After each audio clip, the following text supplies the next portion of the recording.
Okay, so here's my pillow talk. So, I had a conversation with a friend. The conversation was about what qualifies a man as a good man. I know that this is a sticky situation or subject or whatever you want to call it, but I want to address the elephant, the two frogs, and the dog in the room. Okay. Um, and I will also speak about me, because I'm not going to sit up here and just bash all men because that's not cool. Not all men are bad men, but not all men are good men, even the ones that come across as good men. Um, Squirrel. I don't know, looking into the TV. But, anyways, I know my faults. I'm aware of my faults. I know I talk too much. I know that I don't listen a lot. I know that I'm very self-centered. I know all these things about me. But on my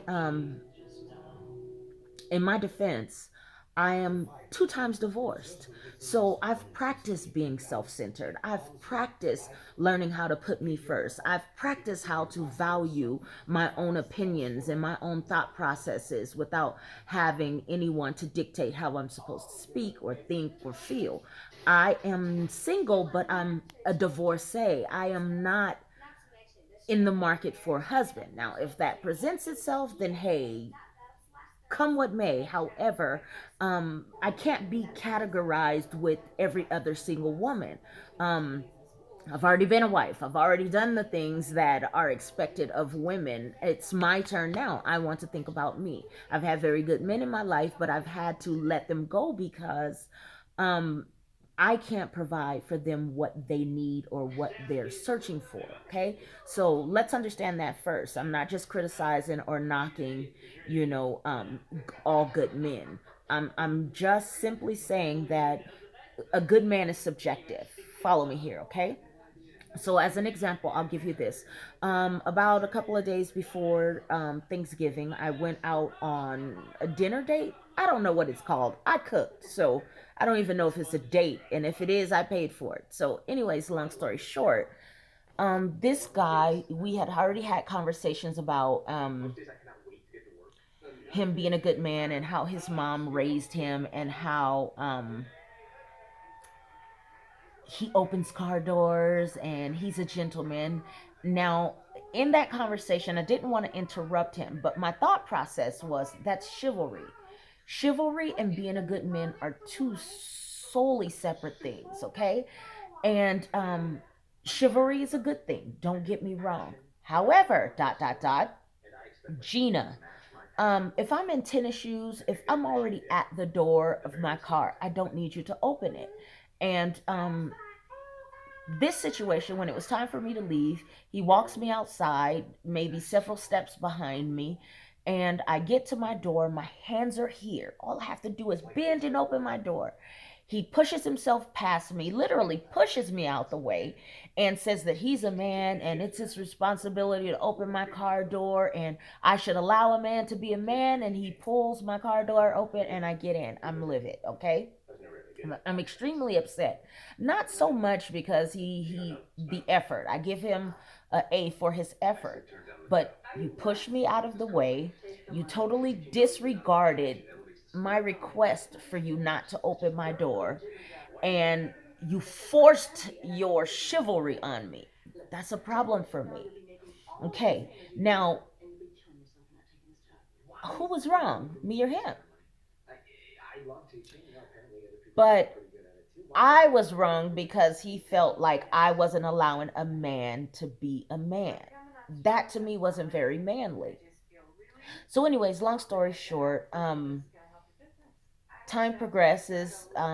He calls while I'm in the car. I didn't want to talk to him because I felt like I wouldn't say things very kindly. So I avoided that conversation until I had a moment to really think about, how I felt and to actually process this for what it really was.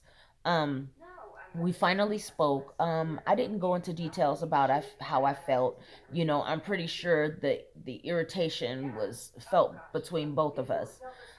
Next step was Thanksgiving. I invited him to Thanksgiving, not because I wanted him to be there, but because he's new to El Paso. He doesn't have any family here. I was being kind. It was just a really genuinely nice gesture. Um, and he doesn't eat pork. So Tracy made green beans with pork in it. I made greens, not for him, but for my youngest daughter. But this time, instead of utilizing pork, I put smoked turkey necks in it. Okay. He asked what the menu was. I explained to him what the menu was, and he got irritated. So my response was, "Hey, my good sir, you are not the only one eating. I made sure that you have a dish of vegetables that have no pork in them, so the green beans on the table with bacon should not be a problem." He got upset. I don't know how to treat a man. I don't know how to be respectful, mind you, to a man that does not belong to me. But I'm the problem. But this is a man who demands that he's a good man, and I just don't know how to treat a good man. He totally disregards my effort. Um,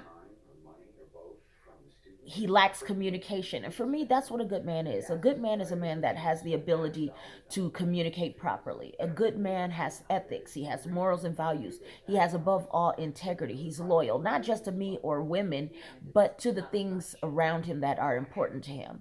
A man that has a strong value system. There are other aspects to a person or a man that makes him a good man, not just those things that you see on the surface. Men have a tendency to think that chivalry makes them a good man. I know monkeys that open doors for people. I don't know them personally, but I'm pretty sure there are some monkeys out there that have been taught to open car doors and that have been taught to allow a lady in first. That's just etiquette. That has nothing to do with the foundation of a good man. So, um, we finally had a conversation. He didn't show up for Thanksgiving, needless to say, and he had an attitude when we spoke. So my response to him was simply this: there are two things that I've never seen in my life. I've never seen a turtle with speed, and I've never seen an N word that I need. So, what say you? Does that make me a bitch?